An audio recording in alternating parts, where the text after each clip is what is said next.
بتا دیا کہ 2 بھی کر سکتے ہو مجبوری میں، لیکن پریکٹیکلی یہ ممکن نہیں ہے، تو ویسے ہی آ گئی۔ میں نے ان کو سمجھانے کے لیے ہنسنے لگے، مانے پھر بھی نہیں۔ میں نے دیکھا ہے کہ جب میں دلائل کے انبار لگاتا ہوں لوگ ہنستے ہیں، مجھے پتا ہوتا ہے مانیں گے پھر بھی نہیں، بس ہنستے ہیں مسکراتے ہیں، ویل ڈن، زبردست دلائل آپ کے، السلام علیکم، جا رہا ہوں۔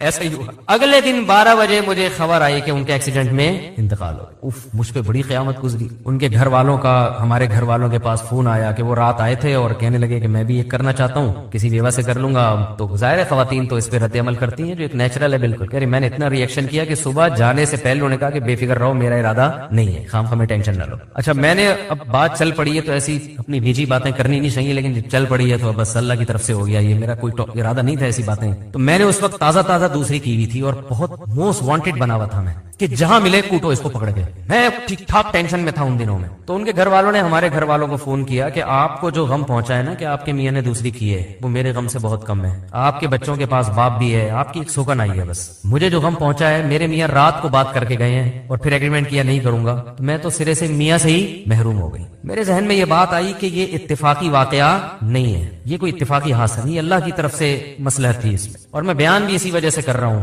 کہ مجھے اس میں بڑا سبق ملا۔ تو یہ واقعہ بھی ہے تقریباً 15 سال پرانا جو میں بیان کر رہا ہوں، 15 سال پرانا واقعہ ہے۔ تو وہی ہوا، 12 بجے دن میں کال آئی کہ ان کا انتقال ہو گیا، گھر والے بیوہ، ان کی وائف بیوہ ہو گئی، بچے یتیم ہو گئے۔ وہی پھر سب کو پتا ہے ہمارے معاشرے میں دوبارہ شادی آسان کام بولو بھائی نہیں ہے، وہ ہوتی بھی ہے تو اس جیسا تو نہیں ملتا، دوسری کر رہے ہوتے ہیں ہم جیسے جن کو لوگ ویسے ہی کہتے ہیں یہ ٹریک سے ہٹے ہوئے لوگ ہیں، یا وہ بہت ہی کوئی مکھنچو ٹائپ کے لوگ ہوتے ہیں وہ کر رہے ہوتے ہیں۔ کوئی شریف آدمی ابھی تک مجھے بہت کم لوگ نظر آئے ہیں، کم میں اس لیے کہہ رہا ہوں کہ 2-3 ہیں وہ کہیں گے یار ہمیں شرافت سے نکال دیا آپ نے۔